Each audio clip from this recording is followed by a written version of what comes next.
할렐루야.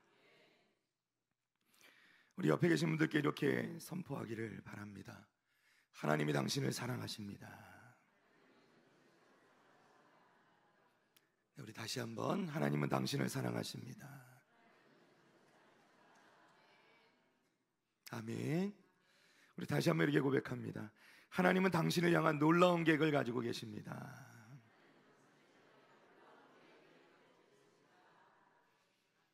할렐루야.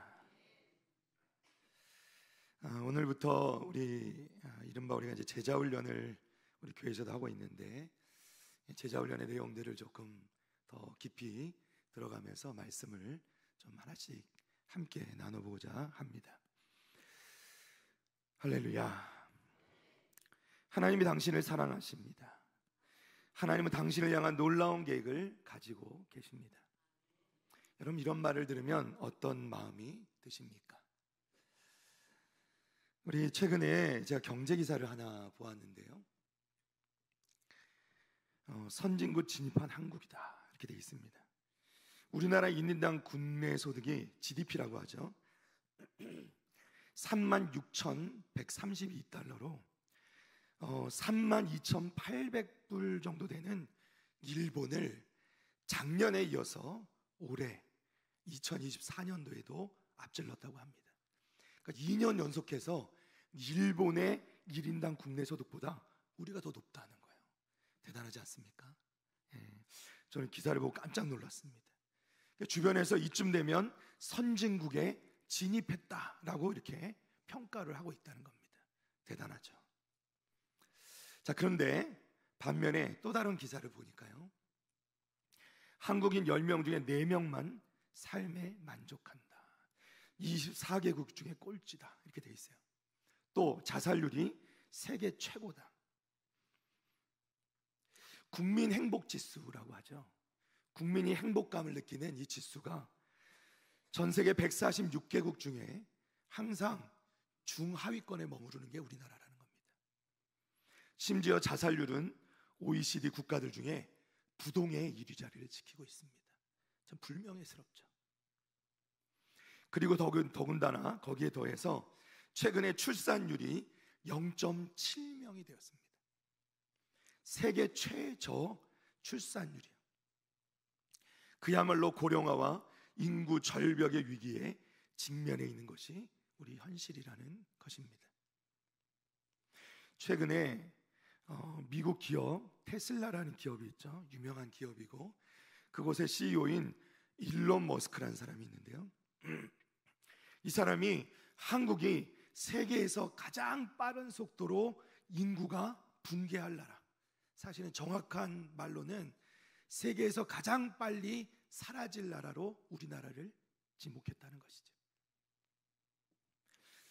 여러분, 이런 뉴스들을 접하면 참 답답하고 암담한 마음이 듭니다. 과연 또 내 자신을 돌아보고 우리의 상황이나 환경을 살펴보면 행복이라는 단어가 과연 우리와 어울리는 단어일까? 이렇게 생각해 보지 않을 수가 없는 것이죠. 그러면 하나님께서는 어떻게 생각하셨을까? 우리 창세기 1장 27절에서 28절 말씀입니다. 자, 우리 다 같이 한번 읽어보겠습니다. 시작.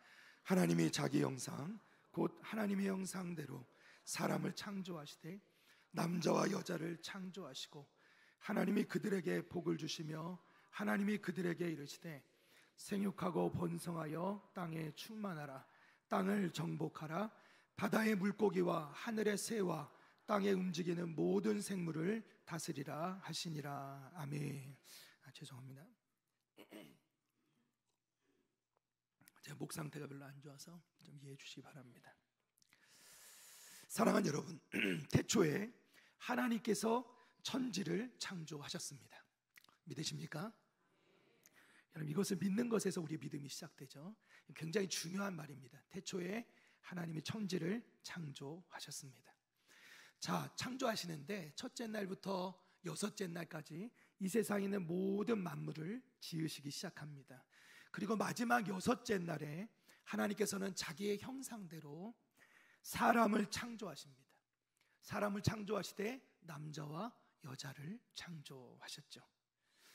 그리고 이 남자와 여자에게 무엇을 주시냐면 오늘 말씀 보니까 복을 주셨다 이렇게 말씀하세요. 복을 주셨다. 여러분, 이 남자와 여자는 아담과 하와이고 이들은 우리 인류의 조상이죠. 아담과 하와에게 복을 주시는 것은 결국 우리 모든 사람에게 주시는 복이었음을 여러분 믿으시길 바랍니다. 그러니까 하나님께서는 우리 모두에게 복을 주신 것이에요. 사랑하는 여러분, 행복이 뭐냐? 제가 사전에 찾아보니까 행복은 우리 삶 가운데 충분한 만족과 기쁨을 누리는 상태라고 되어 있어요. 여러분, 우리가 과연 충분한 만족과 기쁨을 누리는 삶을 살고 있는가 하는 것이죠. 행복은 다시 말하자면 하나님께서 우리에게 주신 그 복을 누리며 사는 상태가 행복이다 말씀하는 거예요. 사랑하는 여러분, 하나님께서는 여러분이 행복하기를 원하신다는 거예요. 하나님께서는 여러분이 행복하기를 원하신다. 그런데 아직도 많은 사람들이 행복이 아니라 불행하게 살고 있어요. 기름진 인생이 아니라 메마른 인생, 말라서 갈라져 버린 인생을 살고 있다는 거예요. 그야말로 이 땅 가운데 너무나도 지치고 힘든 인생을 살아가는 게 우리들이라는 것이죠. 그런데 오늘 본문 요한복음 10장 10절 말씀을 우리 함께 볼까요? 다 같이 한번 읽어보겠습니다. 시작. 도둑이 오는 것은 도둑질하고 죽이고 멸망시키려는 것뿐이요 내가 온 것은 양으로 생명을 얻게 하고 더 풍성히 얻게 하려는 것이라. 아멘. 할렐루야. 우리 주님께서 이 땅에 오신 이유가 뭐냐면 우리로 하여금 생명을 얻게 하고 더 풍성히 얻게 하려고 오셨다는 거예요. 무슨 말씀이냐면 예수님께서 이 땅에 오신 것은 죄로 인해서 잃어버렸던 우리들에게 그 행복을 되찾아 주시기 위해서 오셨다는 겁니다. 주님께서 이 땅에 오신 이유는 우리의 행복을 되찾아 주기 위해서 오셨다.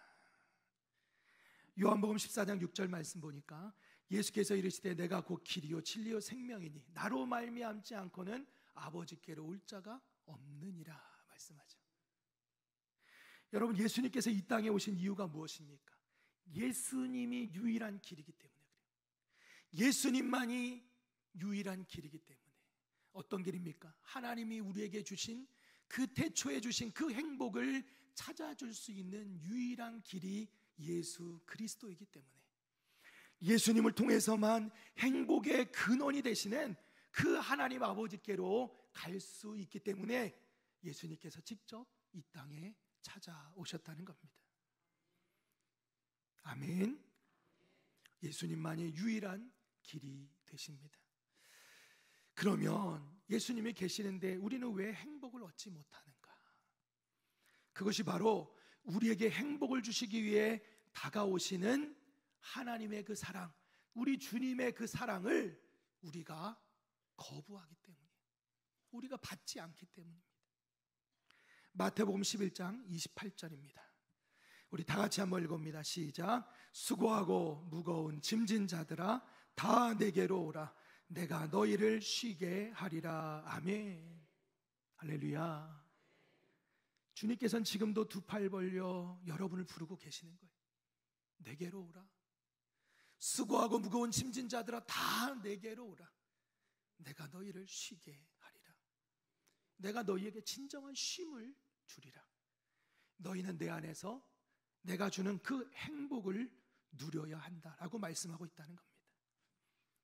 왜냐? 예수님 안에만 진정한 쉼이 있고 예수 그리스도 안에만 진정한 행복이 있기 때문입니다. 사랑하는 여러분, 우리는 예수 그리스도 그분 안에서만 진정한 쉼을 누릴 수 있는 것을 여러분 믿으시기를 바랍니다. 요한복음 15장 5절 말씀입니다. 요한복음 15장 5절 말씀 우리 다 같이 한번 읽어봅니다. 시작. 나는 포도나무요 너희는 가지라. 그가 내 안에 내가 그 안에 거하면 사람의 열매를 많이 맺나니 나를 떠나서는 너희가 아무것도 할 수 없음이라. 아멘. 할렐루야. 예수님의 이 말씀은 예수님과 우리의 관계를 아주 정확히 보여주는 말씀입니다. 예수님께서는 포도나무라고 말씀하시고 우리는 그의 가지라 말씀합니다.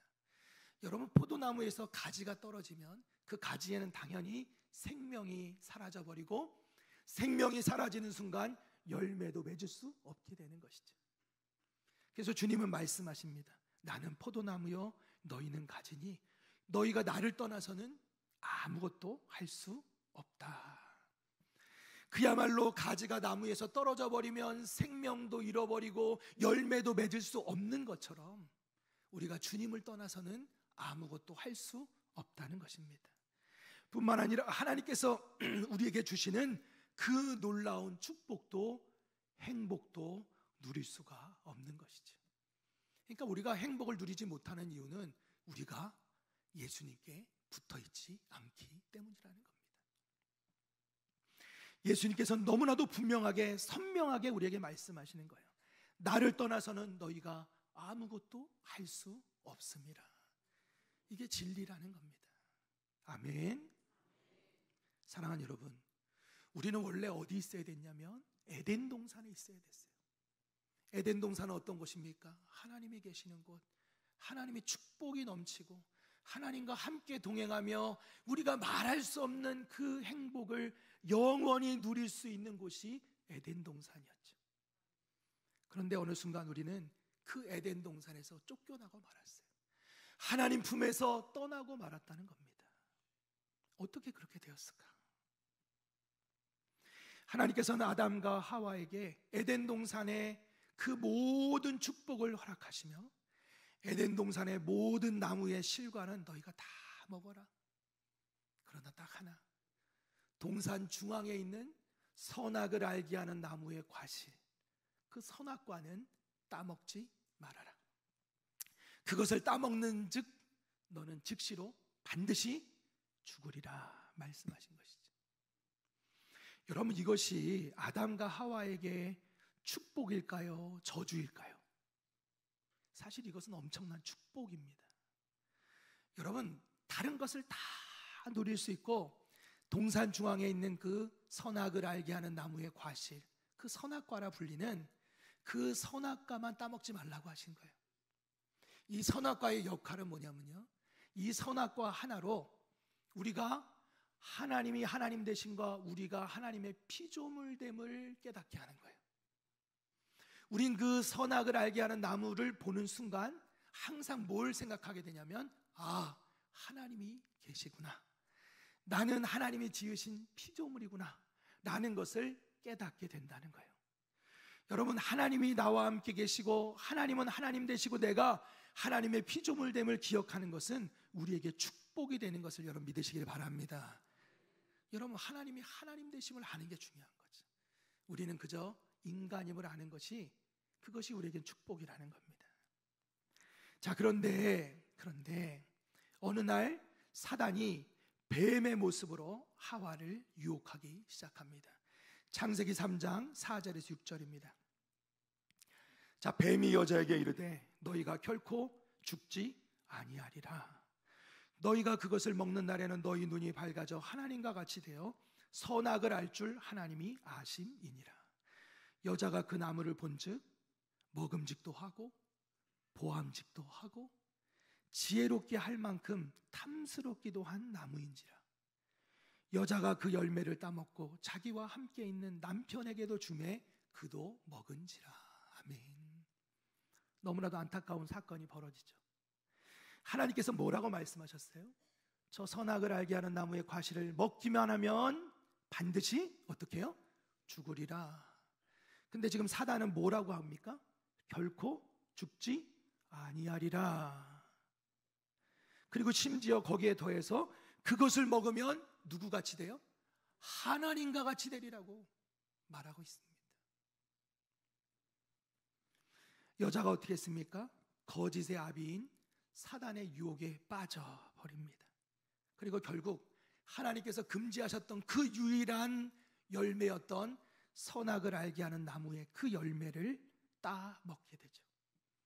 뿐만 아니라 자기만 먹는 것이 아니라 남편에게도 주어 먹게 합니다. 그 결과로 어떻게 됐죠? 남자와 여자는 에덴 동산에서 쫓겨나게 되었다는 것입니다. 에덴 동산을 잃어버렸다는 거예요. 에덴 동산을 도둑 맞아 버린 겁니다. 그것만 그런 것이 아니죠. 그 에덴 동산에 누리던 모든 것을 다 도둑 맞아 버렸어요. 누구에 때문에? 누구에 의해서? 사단에 의해서. 사단에 의해서 행복했던 에덴 동산을 도둑 맞아 버렸다는 거예요. 또한 하나님과 함께했던 그 행복했던 그 관계마저도 다 도둑 맞아 버렸다. 성경은 우리에게 이렇게 말씀하고 있는 겁니다.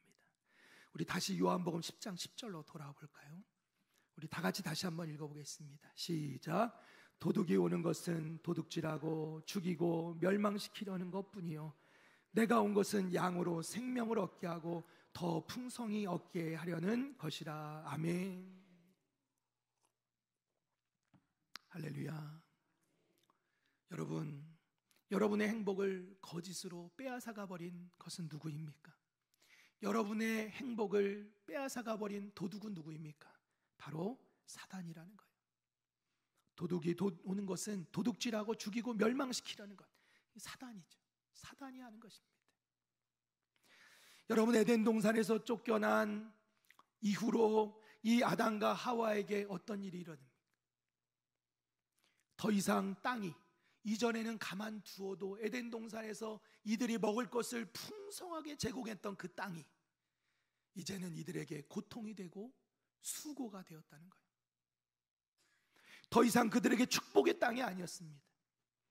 인간의 삶은 고통과 수고로 가득해졌습니다.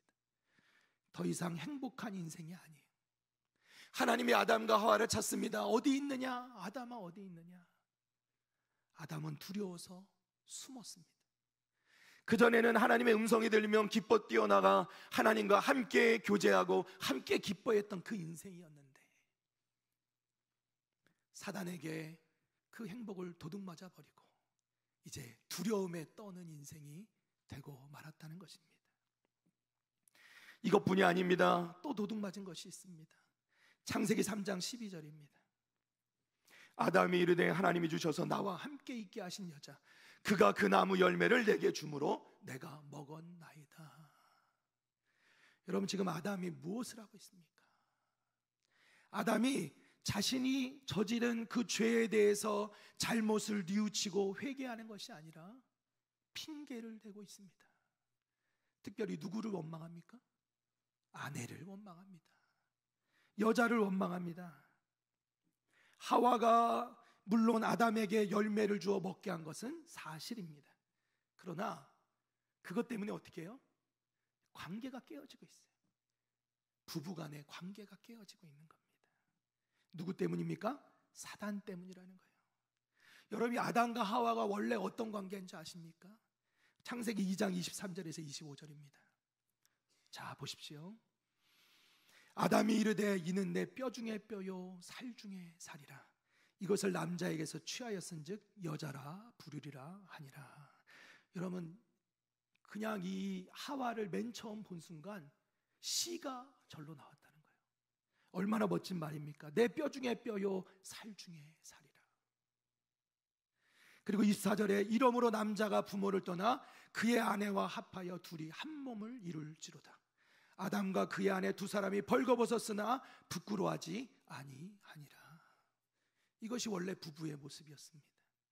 얼마나 아름다웠던 부부였습니까? 그리고 둘은 하나님 안에서 부부가 되어서 한 몸이 되었다 말씀합니다. 누구도 이 둘을 갈라놓을 수 없을 것 같았어요. 두 사람은 벌거벗었으나 부끄러워하지 않았습니다. 서로의 허물이 있어도 부족한 부분이 있어도 부끄러울 것이 없었습니다.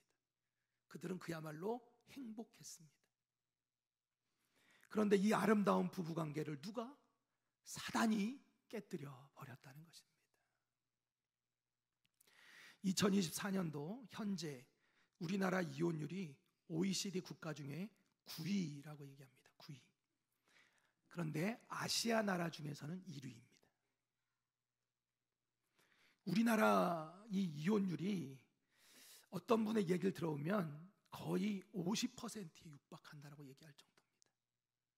어떤 분이 인터넷에 올린 사진을 보니까요, 그 이혼 법정 앞에 이 부부들이 줄을 서 있는 거예요. 줄을. 너무 암담하죠. 더 충격적인 게 뭔지 아십니까? 그 OECD 국가 중에 이혼율 10위가 누구냐면, 우리나라 바로 뒤에 10위가 누구냐면 미국이에요. 이제는 미국보다 우리가 이혼율이 더 높다는 거예요. 심지어 여기서 그치는 것이 아니라 점점 우리나라에 유행하는 것이 뭐냐면 미혼, 비혼이 유행을 하기 시작하죠. 아예 결혼을 하지 않는 사람들이 생겨난다는 겁니다. 여러분, 사단이 얼마나 역사하는지 모릅니다.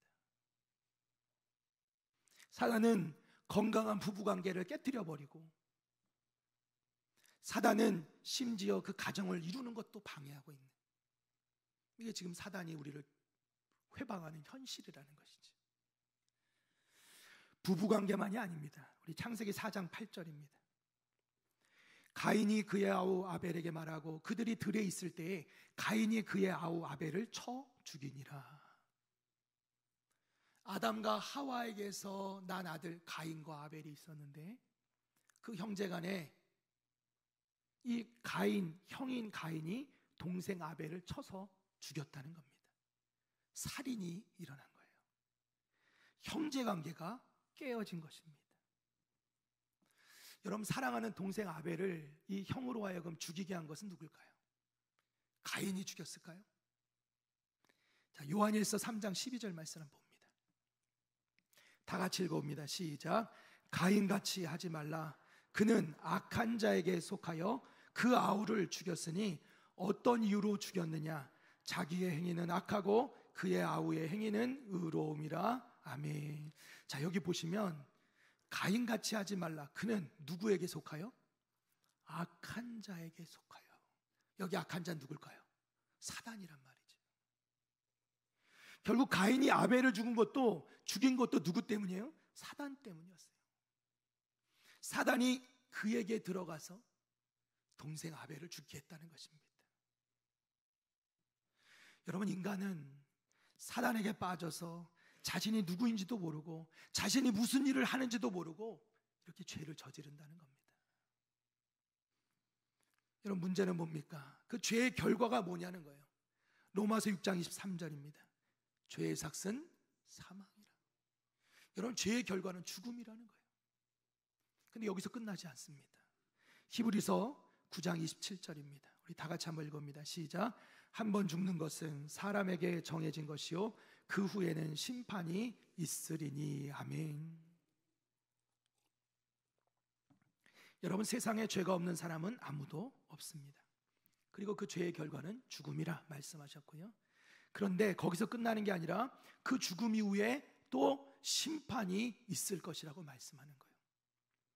우리의 의로우신 심판장 되신 우리 하나님께서 한 손에 생명책과 한 손에 우리의 이 땅 가운데 모든 행위가 기록된 그 책을 들고 우리를 심판하신다 하는 것이죠. 여러분, 그 심판의 결과는 또 무엇입니까? 마태복음 25장 41절입니다. 우리 다 같이 읽겠습니다. 시작. 또 왼편에 있는 자들에게 이르시되 저주를 받은 자들아, 나를 떠나 마귀와 그 사자들을 위하여 예비된 영원한 불에 들어가라. 아멘. 여러분 보십시오. 원래 이 영원한 불은 지옥이 있죠. 이 영원한 불은 누구를 위해서 준비된 곳이에요? 마귀와 그 사자들을 위해서 준비됐던 곳이에요. 그런데 이제 심판받은 자들은 그 영원한 불에 들어가게 된다는 겁니다. 사랑하는 여러분, 사단은 거짓으로 우리를 유혹해 죄에 빠지게 하고, 그 죄로 인해서 하나님께서 우리에게 허락하셔서 마땅히 우리가 누렸어야 되는 그 행복을 도둑질해 가버렸다는 겁니다. 다 빼앗아 가버렸어요. 뿐만 아니라 그렇게 들어온 그 죄의 결과로 말미암아서 우리의 소망조차도 다 잃어버리게 되었다는 겁니다. 그래서 우리의 삶 가운데는 행복이 없는 것처럼 느껴지는 것이죠. 그러나 사랑하는 여러분, 하나님께서는 여러분을 너무나도 사랑하십니다. 다시 한번, 하나님께서는 여러분을 너무나도 사랑하십니다. 그리고 죄로 인해 망가져버린 우리를 하나님께서는 다시 회복해 주기를 원하셨다는 거예요. 그래서 하나님의 하나뿐인 아들 예수 그리스도를 이 땅에 보내주신 것입니다. 그리고 그 주님께서는 우리의 죄를 대신해 십자가에 달려 죽게 하셨다는 것이죠. 이사야서 53장 4절에서 5절입니다. 우리 다 같이 한번 읽어봅니다. 시작. 그는 실로 우리의 질고를 지고 우리의 슬픔을 당하였거늘 우리는 생각하기를 그는 징벌을 받아 하나님께 맞으며 고난을 당한다 하였노라. 그가 찔림은 우리의 허물 때문이요 그가 상함은 우리의 죄악 때문이라. 그가 징계를 받음으로 우리는 평화를 누리고 그가 채찍에 맞음으로 우리는 나음을 받았도다. 아멘. 할렐루야. 그가 찔림은 우리의 허물 때문이요 그가 상함은 우리의 죄악 때문이라. 그가 징계를 받음으로 우리는 평화를 누리고 그가 채찍에 맞음으로 우리가 나음을 받았도다. 사랑하는 여러분, 우리 주님께서 이 땅에 오신 이유는, 이 땅에서 고난을 당하신 이유는 우리의 모든 죄를 사해 주시기 위함이었음을 여러분 믿으시기를 바랍니다. 사랑하는 여러분, 그러면 누가 이 죄 사함을 얻을 수 있습니까? 누가 예수님께서 회복해 주신 이 은혜를 누릴 수 있는 겁니까? 요한복음 1장 12절 말씀 보니까 영접하는 자, 곧 그 이름을 믿는 자들에게는 하나님의 자녀가 되는 권세를 주셨다 말씀하죠. 영접하는 자, 영접하는 자가 하나님의 자녀가 되는 권세, 즉 죄 사함을 받고 예수님께서 우리에게 회복시켜 주신, 하나님께서 태초부터 우리에게 주시고자 했던 그 은혜와 그 복을 누릴 수 있는 특권을 주신다 말씀하시는 거예요. 그럼 영접하는 건 뭡니까? 자, 계시록 3장 20절입니다. 계시록 3장 20절 말씀 함께 읽습니다. 볼지어다 내가 문 밖에 서서 두드리노니 누구든지 내 음성을 듣고 문을 열면 내가 그에게로 들어가 그와 더불어 먹고 그는 나와 더불어 먹으리라. 아멘. 아멘. 할렐루야. 영접하는 것은 무엇입니까? 이미 우리 문 밖에 서서 지금도 두드리고 계시는 그 주님께 우리의 마음의 문을 활짝 열어드리는 것입니다. 그래서 그 주님이 우리 안에 들어오시도록 하는 거예요. 그게 주님을 영접하는 것입니다. 그러면 주님께서 내게로 들어오셔서 나와 함께 하시겠다고 약속해 주신 것입니다. 내 안에 거하라, 나도 너희 안에 거하리라. 나와 함께 하자. 그러면 하나님 아버지께서 나를 통해 너희에게 예비된 그 축복을 주실 것이고 나와 함께 이 행복을 누릴 수 있는 거다. 주님의 음성이요 우리 하나님의 마음인 것입니다. 사랑하는 여러분, 하나님의 마음을 받을 수 있기를 바랍니다. 우리가 하나님의 마음을 받을 수 있기를 바랍니다. 주님께서 지금도 우리 문 밖에 서서 두드리고 계시지는 않습니까? 우리 주님을, 우리의 문을 활짝 열고 주님을 맞아들이고 그 주님의 음성을 들을 수 있기를 바랍니다. 말씀을 정리합니다. 우리 사진 하나를 볼까요? 말씀을 준비하다가 이제 무심코 검색을 했는데 이게 뭐냐면 대통령 취임식 초대장이더라고요. 어떤 분이 이것을 올렸는데 응모를 했는데 당첨이 되셨대요. 대단한 분이에요. 응모를 했는데 당첨이 되셨대요. 뭐 큰 인사가 아니라 일반인인데 응모를 했다가 당첨이 되셨답니다. 예, 대단한 분 아닙니까? 여러분 이렇게 초청장이 오면 가시겠어요? 안 가시겠어요? 바쁘셔서 갈 시간이 없으시다고. 네. 저 같으면 한번 가볼 것 같은데. 사랑하는 여러분, 여기에 여러분을 초대하고 여러분을 기다리시는 분이 계시다는 거예요. 대통령과는 비교할 수 없는 분이, 온 세상의 왕이 되시는 하나님이 여러분을 기다리고 계십니다. 여러분에게 행복을 주시고 싶어서, 여러분, 우리가 행복을 얻지 못하는 이유가 무엇입니까? 행복이 내게 주어지지 않아서가 아니라 하나님께서 우리에게 주신 그 행복을 우리가 받지 않아서요. 거부하기 때문이에요. 오늘도 우리를 향해 두 팔 벌려 기다리시는 그 주님을 거부하기 때문이에요. 사랑하는 여러분, 이 시간 우리 주님께 마음을 여시기 바랍니다. 주님께 나오시기 바랍니다. 주님께 여러분의 모든 것을 다 내려놓으시고, 여러분의 근심, 걱정, 수고, 여러분의 짐, 그 인생의 모든 짐을 주님 앞에 내려놓으시기 바랍니다. 그럼 주님께서 그것을 다 받아주시고 주님 안에 누릴 수 있는 그 진정한 쉼을 우리에게 허락해 주실 줄로 믿습니다. 주님께서 주시는 그 진정한 행복을 맛보시는, 그 영원한 행복을 맛보시는 사랑하는 우리 성도들 다 되시기를 주님의 이름으로 축복합니다. 축복합니다.